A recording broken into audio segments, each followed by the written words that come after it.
تو اس کا عمل بہت وزنی ہو جائے گا۔ کل جب اس کی نیکیوں کے پلڑے میں ان چیزوں کو رکھا جائے گا تو اس کا نیکیوں کا پلڑا جھک جائے گا۔ تو میزان عمل میں وہ وزنی بھی ہیں۔ کیا ہیں وہ دونوں باتیں؟ سبحان اللہ و بحمدہ سبحان اللہ العظیم۔ پاک ہے اے اللہ، میں آپ کی پاکی بیان کرتا ہوں، آپ کی حمد و ثنا بیان کرنے کے ساتھ ساتھ، اور سبحان اللہ العظیم کا بھی یہی مطلب ہے، اے اللہ میں آپ کی پاکی بیان کرتا ہوں آپ کی عظمت و بڑائی کے ساتھ ساتھ۔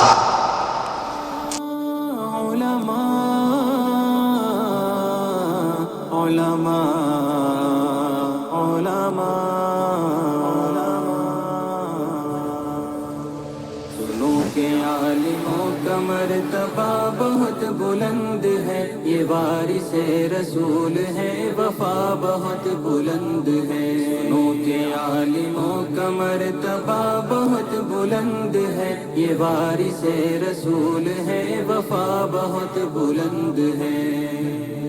یہ مسجدوں کا نور ہے، یہ قوم کا چراغ ہے، رسول کے ہیں لاڈلے ہدایتوں کے باغ ہیں۔ یہ مسجدوں کا نور ہے، یہ قوم کا چراغ ہے، رسول کے ہیں لاڈلے ہدایتوں کے باغ ہیں۔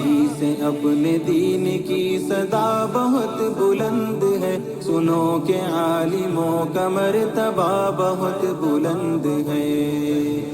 سنو کہ عالموں کا مرتبہ بہت بلند ہے، یہ وارث رسول ہے، وفا بہت بلند ہے۔ سنو کہ عالموں کا مرتبہ بہت بلند ہے، یہ وارث رسول ہے، وفا بہت بلند۔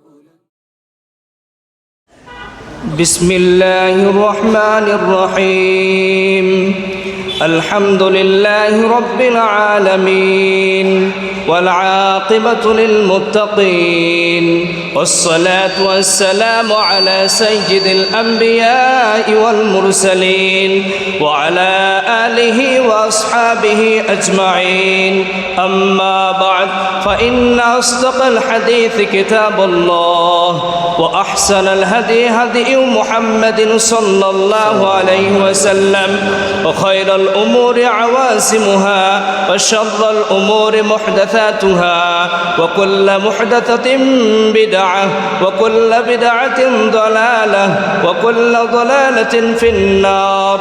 وبالسند المتصل منا إلى الشيخ الإمام الهمام الحافظ الحجة أمير المؤمنين في الحديث أبي عبد الله محمد بن إسماعيل بن إبراهيم بن مغيرة بن بردسبة الجعفي اليماني البخاري رحمه الله تعالى ونفعنا بعلومه وعلومهم آمين، أنه قال: باب قول الله ونضع الموازين القسط ليوم القيامة وأن أعمال بني آدم وقولهم يوزن. وقال مجاهد: القسطاس العدل بالرومية، ويقال القسط مصدر المقسط وهو العادل، وأما القاسط فهو الجائر.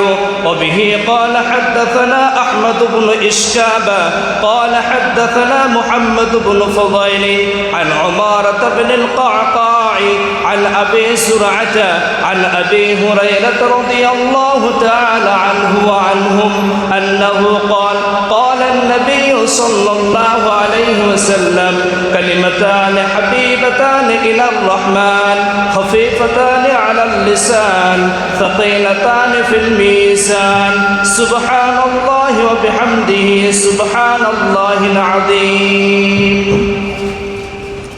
ما شاء الله.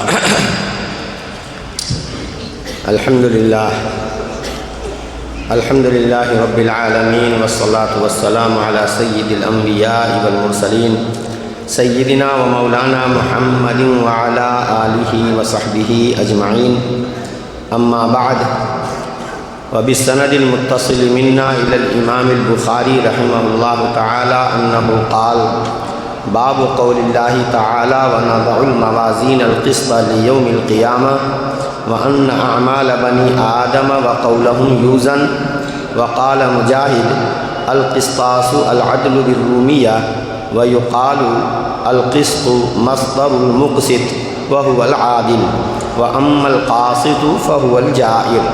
وبه قال حدثنا أحمد بن أشكاب قال حدثنا محمد بن فضيل عن عمارة بن القعقاع عن أبي زرعة عن أبي هريرة رضي الله تعالى عنه وعنهم أنه قال قال النبي صلى الله عليه وسلم كلمتان حبيبتان إلى الرحمن خفيفتان على اللسان ثقيلتان في الميزان سبحان الله وبحمده سبحان الله العظيم. عزیز طلبہ دور حدیث، اب آپ آخری سبق صحیح بخاری شریف کا پڑھ رہے ہیں اور اس کے بعد آپ رسمی طور پر فاضل ہو جائیں گے اور فضیلت کی تکمیل آپ کی ہو جائے گی. اس کے بعد آپ کو فیلڈ میں اتر کر قوم و ملت کی دینی و علمی خدمت کرنی ہے انشاءاللہ العزیز.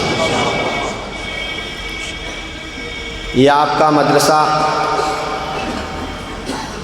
ماشاءاللہ شروع سے آخر تک آپ نے یہاں پڑھا اور آپ کے اساتذہ کرام نے آپ کے پیچھے محنت کی. یقیناً یہ اللہ تبارک و تعالیٰ کا فضل اور کرم ہے کہ اس پاک مبارک مشغلے میں اللہ نے آپ کو لگایا. یہ صحیح بخاری شریف جو مکمل اس کا آخری درس آپ پڑھ رہے ہیں، حضرت نبی کریم صلی اللہ تعالی علیہ وسلم کی احادیث طیبہ کا صحیح ترین اور مقبول ترین مجموعہ ہے. اس پر پہلے بھی آپ کو معلوم ہو چکا ہے اور اس مجلس میں بھی حضرات علماء کرام نے مفصل گفتگو فرمائی ہے. حضرت مولانا عریف اللہ صاحب دامت برکاتہم نے بھی تفصیل سے گفتگو فرمائی ہے اور بہت ہی پرمغز گفتگو فرمائی ہے جس کو دہرانے کی ضرورت نہیں ہے. امام بخاری رحمۃ اللہ علیہ نے کتاب کے آغاز اور کتاب کے اختتام دونوں میں بہت ہی باریک اور مضبوط مناسبت ملحوظ رکھی ہے. ویسے آپ کو معلوم ہی ہے کہ امام بخاری رحمۃ اللہ علیہ کا ذہن بہت مرتب ہے اور مرتب انداز سے وہ ابواب کو پیش فرماتے ہیں. چنانچہ کتاب کے اول اور کتاب کے آخر میں بھی انہوں نے مناسبت کا خیال رکھا ہے. کتاب کے شروع میں امام بخاری رحمۃ اللہ علیہ نے ایمانیات و عقائد کے مسائل بیان فرمائے ہیں اور کتاب بھی ختم فرما رہے ہیں، کتاب ختم بھی فرما رہے ہیں ایمانیات و عقائد کے مسائل پر. فرق صرف یہ ہے کہ شروع میں جن ایمانیات و عقائد کے مسائل کو انہوں نے بیان کیا اس کا انداز مثبت تھا کہ اہل ایمان کا، مسلمانوں کا یہ عقیدہ ہونا چاہیے، اور آخر میں منفی پہلو یعنی فرق باطلہ نے عقائد کے تعلق سے جو گمراہی پھیلائی ہے یا قرآن و حدیث کی نصوص کو سمجھنے میں ان سے غلطی ہوئی ہے، چنانچہ انہوں نے غلط عقائد و نظریات وضع کر لیے ہیں. امام بخاری رحمۃ اللہ علیہ اس کتاب التوحید جو آخری عنوان ہے کتاب التوحید، جس کا دوسرا نام والرد علی الجہمیۃ وغیرہم، کتاب التوحید یا کتاب الرد علی الجہمیۃ وغیرہم، یہ نام ہے کہ جس میں فرق باطلہ کے غلط عقائد و نظریات کی کتاب و سنت کی روشنی میں تردید فرماتے ہیں. انہی فرق باطلہ میں ایک فرقہ معتزلہ ہے جو احکام اسلام کو اپنی عقل کے میزان پر پرکھتا ہے، جو حکم قرآن و حدیث میں بیان کیا ہوا جو حکم ان کی عقل میں بدھی میں آتا ہے اس کو وہ مانتے ہیں، اور جو نہیں آتا اس کا وہ انکار کر دیتے ہیں۔ قرآن و حدیث میں متعدد نصوص میں یہ بات فرمائی گئی کہ کل قیامت کے دن اللہ تبارک و تعالی بندوں کے اعمال اور بندوں کے اقوال یعنی ان کی باتیں وزن کریں گے۔ اولین و آخرین کے مجمع میں اللہ تعالی سب کے سامنے دکھا دیں گے، نیکیوں کو ایک طرف برائیوں کو ایک طرف رکھ کر کے وزن کیا جائے گا۔ جس کا نیکیوں کا پلڑا جھک جائے گا اس کو فوراً جنت میں داخل کیا جائے گا، اور جس کا برائیوں کا پلڑا جھک جائے گا اس کو جہنم میں داخل کیا جائے گا۔ پھر چونکہ وہ صاحب ایمان ہوں گے اس لیے اپنی گناہوں کے بقدر سزا بھگت کر پھر اللہ کے حکم سے وہ جہنم سے نکال کر جنت میں داخل کیے جائیں گے۔ جن کے نامہ اعمال میں شرک اور کفر ہوگا تو شرک اور کفر کے ہوتے ہوئے کوئی نیکی وہاں فائدہ نہیں پہنچائے گی، اس لیے وہاں ان کے اعمال کو وزن کرنے کی کوئی ضرورت نہیں ہے۔ اسی طریقے سے کچھ ایسے اللہ کے بندے ہوں گے جو مومن کے ہونے کے ساتھ ساتھ کچھ ایسے اخلاق اور ایسی صفات ان کے اندر ہوں گی کہ اللہ پاک بلا حساب و کتاب ان کو جنت میں داخل کر دیں گے۔ چنانچہ حدیث میں آتا ہے کہ 7 ایسے بندے ہیں کہ جن کو اللہ تعالیٰ عرش الہی کے سائے میں جگہ دیں گے، یعنی کہ ان کا حساب و کتاب نہیں لیا جائے گا۔ اور بھی احادیث میں اور لوگوں کا بھی ذکر ہے کہ ان کو بلا حساب و کتاب جنت میں ان کو داخل کیا جائے گا۔ تو ظاہر بات ہے کہ جب ان کے بارے میں یہ طے ہے تو ان کے اعمال کے وزن کرنے کی کوئی ضرورت نہیں ہوگی۔ بہرحال تو اللہ تبارک و تعالیٰ نے جب قرآن پاک میں یہ فرما دیا فَأَمَّا مَنْ ثَقُلَتْ مَوَازِينُهُ فَهُوَ فِي عِيشَةٍ رَاضِيَةٍ وَأَمَّا مَنْ خَفَّتْ مَوَازِينُهُ فَأُمُّهُ هَاوِيَةٌ۔ اسی طرح جس آیت میں فرمایا وَنَضَعُ الْمَوَازِينَ الْقِسْطَ لِيَوْمِ الْقِيَامَةِ کہ ہم قیامت کے دن انصاف والے ترازو قائم کریں گے۔ اللہ نے جب فرما دیا تو ہم کو ماننا ضروری ہے، اور اللہ کی قدرت کاملہ سے بعید نہیں ہے کہ اللہ تعالیٰ ایک ترازو قائم کر دیں جس کو سارا مجمع دیکھے حشر کے میدان میں، اور ایک طرف نیکیاں رکھی جائیں بندے کی، ایک طرف برائیاں رکھی جائیں، اور سب کو نظر آئے کہ اس کی نیکیاں زیادہ ہیں یا اس کی برائیاں زیادہ ہیں۔ اللہ پاک اس بات کو دکھانے پر قادر ہیں، اللہ کی شان سے بعید نہیں ہے۔ اس لیے قرآن اور حدیث میں جو بات بیان کی جاتی ہے اگر اس کو اس کے ظاہری معنی پر محمول کرنے میں کوئی محظور شرعی نہیں ہے تو بے شک ہم اس کا عقیدہ رکھنے کے پابند ہیں اور اس کو ظاہر پر ہی محمول کیا جائے گا۔ جمہور اہل اسلام، جمہور امت اسی بات کی قائل ہے، لیکن معتزلہ اس کو نہیں مانتے۔ معتزلہ کہتے ہیں کہ وہ چیز وزن کی جاتی ہے جس کا کوئی حصی وجود ہو، اس کا کوئی جسم ہو، جیسے ایک طرف باٹ رکھا جاتا ہے، ایک طرف جو ہے چینی رکھی جاتی ہے، چاول رکھا جاتا ہے، تو اس کو وزن کیا جاتا ہے۔ لیکن جس چیز کا کوئی وجود نہیں، نظر نہیں آتی، اس چیز کو کیسے وزن کریں گے؟ اس لیے کوئی وزن نہیں ہوگا۔ اور جن حدیثوں میں اور جن آیتوں میں وزن کی بات آئی ہے تو اس سے مراد یہ ہے کہ اللہ تعالیٰ انصاف کریں گے۔ حقیقت میں وہاں کوئی وزن کرنے کے لیے نہ تو ترازو ہوگا اور نہ عملی طور پر وزن کیا جائے گا، وہ اس کا انکار کرتے ہیں۔ حالانکہ آج کے زمانے میں اگر معتزلہ ہوتے تو ان کے لیے یہ ماننا یعنی اب انکار کی کوئی گنجائش نہیں تھی۔ اللہ تبارک و تعالی قیامت نہیں قائم فرمائیں گے جب تک کہ ایمان و اسلام اور احکام اسلام کے حق ہونے پر پورے حجت قائم نہ فرما دیں۔ چنانچہ بہت سی باتیں جو پہلے سمجھ میں نہیں آتی تھیں اب ایسی نئی مشینیں اور نئی ایجادات آ گئی ہیں کہ ان کی وجہ سے بہت سی قرآن و حدیث کی باتیں جو پہلے نہیں سمجھ میں آتی تھیں اب آسانی سے سمجھ میں آ رہی ہیں۔ اعراض، عرض اس کو کہتے ہیں جو قائم بالغیر ہو، اور عین اس کو کہتے ہیں جو قائم بالذات ہو۔ تو اعراض، اقوال، اعمال یہ اعراض کے قبیل سے ہیں۔ آج کے زمانے میں اعراض کو وزن کرنا، ان کی مقدار کو جاننا کوئی مشکل نہیں ہے۔ اب دیکھیے ہمیں بخار ہوتا ہے، ڈاکٹر کے پاس جاتے ہیں، ڈاکٹر زبان کے نیچے ایک آلہ رکھتا ہے، 2 منٹ کے بعد نکال کے کہتا ہے کہ تمہیں 102 ڈگری 103 ڈگری بخار ہے، جور ہے، تو ظاہر بات ہے کہ اب بخار کی مقدار جانی جا رہی ہے۔ بجلی کرنٹ ہم استعمال کرتے ہیں اور گھر کے باہر میٹر لگا ہوا ہے، مہینے کے آخر میں آتا ہے آدمی سرکاری، وہ ریڈنگ لے کر کے کہتا ہے کہ آپ نے اتنے یونٹ ودیوت استعمال کیا، جس کا اتنا جو ہے آپ کو کرایہ دینا ہے۔ یہ ملٹی میڈیا کا زمانہ ہے، ڈیجیٹل زمانہ ہے، اب یہ موبائل سے وہ ریکارڈ کر رہے ہیں، جب ریکارڈنگ پوری ہوگی تو وہاں لکھا ہوا آئے گا کہ صاحب 4 MB ہو گیا، 5 MB ہو گیا، 100 MB ہو گیا، ہے نا، MB کی شکل میں، GB کی شکل میں، TB کی شکل میں، چنانچہ یہ تمام ڈیٹا محفوظ ہو جاتا ہے۔ تو یہ چیزیں جو کہ ہماری باتیں ہیں، ہمارے اقوال ہیں، ہمارے اعمال ہیں، یہ سب اس میں ریکارڈ ہو رہے ہوتے ہیں اور ان کی مقدار اور اس کا وزن بھی ہمیں معلوم ہو جاتا ہے۔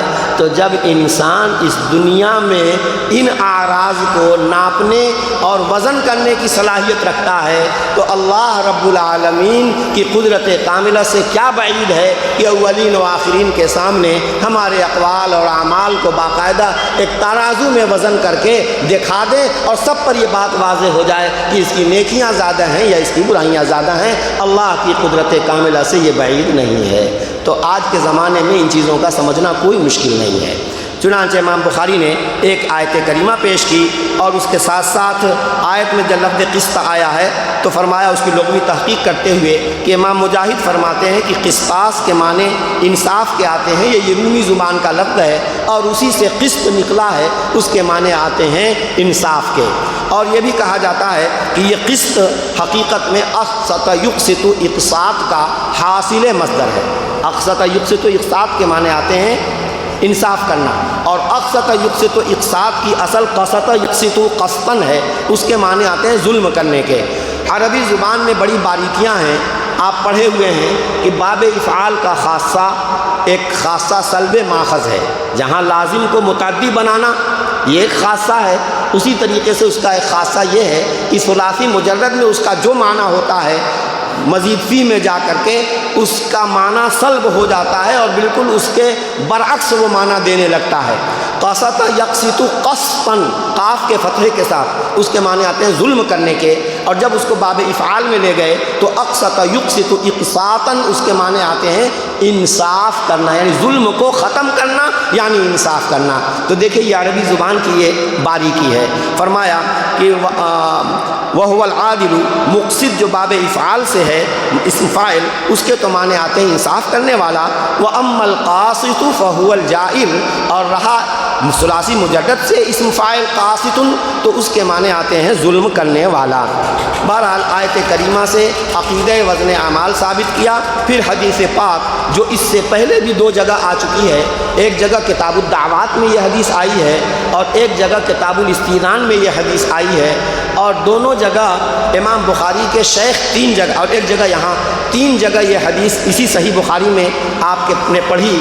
ایک جگہ ان کے شیخ زہیر ابن حرب ہیں، ایک جگہ ان کے شیخ قتیبہ ابن سعید ہیں، اور اس جگہ ان کے شیخ احمد ابن اشکاب ہیں، اور تینوں کے تینوں روایت کرتے ہیں محمد ابن فضیل سے، اور وہ عمارہ ابن قعقاع سے، وہ ابو زرعہ سے، وہ حضرت ابو ہریرہ رضی اللہ تعالیٰ عنہ سے، اور وہ نبی پاک صلی اللہ علیہ وسلم سے کہ نبی صلی اللہ علیہ وسلم نے ارشاد فرمایا کہ 2 باتیں ہیں جو رحمان کو پسند ہیں، زبان پر بڑی ایزی بڑی ہلکی پھلکی ہیں، ان کو ادا کرنا کوئی مشکل نہیں ہے، کوئی اس میں کشٹ نہیں ہے۔ وہ کیا ہیں دونوں باتیں؟ اور پھر ثقیلتان فی المیزان، میزان عمل میں جب وہ باتیں رکھی جائیں گی، جو بندہ ان 2 باتوں کو بہت کہتا ہوگا اور ذکر کرتا ہوگا ان دونوں جملوں سے، تو اس کا عمل بہت وزنی ہو جائے گا۔ کل جب اس کی نیکیوں کے پلڑے میں ان چیزوں کو رکھا جائے گا تو اس کا نیکیوں کا پلڑا جھک جائے گا۔ تو میزان عمل میں وہ وزنی بھی ہیں۔ کیا ہیں وہ دونوں باتیں؟ سبحان اللہ و بحمدہ سبحان اللہ العظیم، پاک ہے اے اللہ، میں آپ کی پاکی بیان کرتا ہوں، آپ کی حمد و ثنا بیان کرنے کے ساتھ ساتھ، اور سبحان اللہ العظیم کا بھی یہی مطلب ہے، اے اللہ میں آپ کی پاکی بیان کرتا ہوں آپ کی عظمت و بڑائی کے ساتھ ساتھ۔ تو ان دونوں جملوں میں بڑی جامعیت کے ساتھ اللہ کی حمد و ثنا کو جمع کر دیا گیا ہے، مثبت پہلو بھی اور منفی پہلو بھی۔ پہلے سبحان اللہ، اللہ پاک ہیں کس سے؟ ہر عیب سے، ہر کمی سے، ہر نقص سے۔ تو سبحان اللہ کے ذریعے اللہ پاک کو ہر عیب سے پاک قرار دیا بندے نے۔ وَبِحَمْدِهِ، ساتھ ہی ساتھ ہم اس کی تعریف کرتے ہیں، تعریف کی جاتی ہے کمال پر، اور کمال ذاتی صرف اللہ تبارک و تعالیٰ کو حاصل ہے، بلکہ دنیا میں جس کسی کو بھی کسی طرح کا کوئی کمال اگر ہے تو وہ عطیہ ہے اللہ تبارک و تعالیٰ کا۔ اسی لیے سورہ فاتحہ میں جب ہم پڑھتے ہیں الحمدللہ رب العالمین، تمام تعریفیں خاص ہیں اللہ رب العالمین کے ساتھ، یعنی تمام تعریفوں کا مستحق حقیقت میں اللہ تعالیٰ ہے۔ اگر ہم کسی خوبصورت انسان کی تعریف کرتے ہیں، کسی خوبصورت مخلوق کی تعریف کرتے ہیں، کسی باکمال شخص کی تعریف کرتے ہیں، تو حقیقت میں ہم اس کے خالق اور اس کے صانع کی تعریف کرتے ہیں جس نے اس کو یہ کمال بخشا ہے۔ تو حقیقت میں یہ تعریف کا مستحق تو اللہ تبارک و تعالیٰ ہی ہیں، کیونکہ اللہ اپنی ذات و صفات کے اعتبار سے کامل مطلق ہیں، اور جس کسی کو بھی کمال، ہنر، خوبی ملتی ہے وہ اللہ ہی کے خزانے سے ملتی ہے۔ تو سبحان اللہ و بحمدہ، سبحان اللہ العظیم، دونوں جملوں میں بالکل چھوٹے چھوٹے جملے ہیں، بڑے آسان ہیں، بے پڑھا لکھا آدمی بھی دوسرے کی زبان سے سن کر کے اس کو یاد کر لے گا، اور اس کا فائدہ یہ ہوگا کہ بندہ جتنا کثرت سے ان دونوں جملوں سے اللہ کی تعریف کیا کرے گا، اللہ اس کو پسند فرمائیں گے، اور جس چیز کو اللہ پسند فرما لیتے ہیں یقین مانو وہ وزنی ہو جائے گا، اور کل قیامت کے دن جب بندوں کے اعمال وزن کیے جائیں گے اور یہ نیکی بھی اس میں رکھی جائے گی تو نیکیوں کا پلڑا بھاری ہو جائے گا۔ سبحان۔ اس لیے ہم لوگوں کو کثرت سے چلتے پھرتے، دکان پر، کھیتی میں، کہیں بھی جب تک ہم جاگ رہے ہوتے ہیں ہم کو سبحان اللہ و بحمدہ، سبحان اللہ العظیم، سبحان اللہ و بحمدہ، سبحان اللہ العظیم کا ورد کرنا چاہیے۔ میں نے بتایا تھا کہ امام بخاری نے اول و آخر دونوں میں مناسبت کا خیال کیا ہے۔ ایک مناسبت تو میں بیان کر دیا، دوسری مناسبت یہ ہے کہ پہلی حدیث جو انہوں نے بیان کی تھی وہ انما الاعمال بالنیات، تصحیح نیت والی، کہ بھئی دیکھو نیت درست کر لو، اللہ کی رضا کے لیے پڑھنا ہے، اللہ کی رضا کے لیے سارا کام کرنا ہے، اخلاص پیش نظر رہے گا تو جا کر بیڑا پار ہوگا، اخلاص نہیں رہے گا تو بڑا سے بڑا کام کر ڈالو گے، اللہ کے ہاں اس کی کوئی قدر و قیمت نہیں ہوگی۔ آخر میں وزن اعمال کے مضمون کو بیان کیا، وہ کیوں؟ وہ اسی پہلے مضمون کو مستحضر کرانے کے لیے کہ دیکھو کل قیامت کے دن بندوں کے اعمال وزن کیے جائیں گے، اور عمل میں وزن کیسے پیدا ہوتا ہے؟ اخلاص اس کی روح ہے، جتنا عمل میں اخلاص ہوگا اتنا ہی عمل میں وزن پیدا ہوگا۔ کل قیامت کے دن اولین و آخرین کے سامنے تمہاری نیکیاں وزن کی جائیں گی، تولی جائیں گی۔ اگر تم چاہتے ہو کہ تمہاری نیکیوں میں وزن پیدا ہو تو ہمارا وہ پہلا سبق یاد رکھنا، اور ہر عمل کے میں جو ہے اللہ کی رضا پیش نظر رکھنا۔ تو کوئی ریاکاری، کوئی نام و نمود، کسی مخلوق کو خوش کرنا تمہارے پیش نظر نہ ہو، بلکہ صرف اور صرف اللہ کی رضا کے پیش نظر تم تمام کام کرو، تو پھر تم کو اس میں تمہارے عمل میں وزن پیدا ہوگا، اور کل قیامت کے دن جو تمہارے اخلاص والے اعمال ہیں وہ جب تمہاری نیکیوں کے پلڑے میں رکھے جائیں گے، نیکیوں کا پلڑا جھک جائے گا، بیڑا پار ہو جائے گا، اللہ جنت عطا فرمائیں گے۔ تیسری بات، امام بخاری رحمۃ اللہ علیہ کتاب آپ نے پوری کر لی، اتنی بڑی تعداد ماشاءاللہ 50 کے قریب طلبہ ہیں جو فاضل ہو گئے، عالم ہو گئے۔ کیوں صاحب؟ اس لیے کہ آپ کو عالم کہا جائے، اس لیے کہ آپ کو قاری کہا جائے۔ ہائے ہائے، آپ نے اسی کتاب میں یہ حدیث بھی پڑھی ہے کہ کل قیام، جانتے ہو کل قیامت کے دن اللہ تعالیٰ 3 شخصوں کو لائیں گے اور ان سے جو اللہ نے ان کو نعمتیں دی ہوں گی ان نعمتوں کا ان سے اقرار کروائیں گے۔ ان میں ایک عالم بھی ہوگا۔ کون ہوگا؟ عالم بھی ہوگا، اور اس سے پوچھا جائے گا کہ ہم نے تمہیں علم عطا کیا تھا، تم نے اس علم پر کیا کیا؟ تو وہ کہے گا کہ اے اللہ ہم نے تیرے علم کو تیرے بندوں تک پہنچایا، اس پر عمل کیا۔ تو کہا جائے گا کہ تم جھوٹ کہتے ہو، تم نے تو علم اس لیے حاصل کیا تھا تاکہ تجھ کو بڑا عالم، انہیں ایک بڑا عالم بدگمان کہا جائے، مہان عالم کہا جائے، سو تم کو دنیا میں مہان عالم بڑا کہا گیا، اس لیے دنیا میں تم نے صلہ لے لیا، ہمارے یہاں اب اس کا کوئی بدلہ نہیں ہے۔ آئے ہے ساری 8 سال کی محنت بیکار۔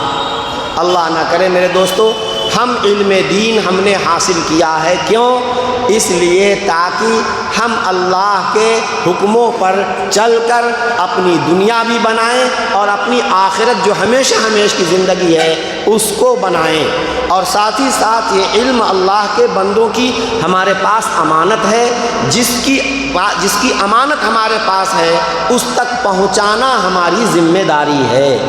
ہم سرکاری طور پر اللہ کی طرف سے منتخب کیے گئے ہیں، لاکھوں کروڑوں انسان سڑکوں پر پھر رہے ہیں، صرف اللہ نے آپ کو لا کر اس مدرسے میں، سرولیا مدرسے میں اللہ نے آپ کو دارالعلوم میں بھیجا ہے۔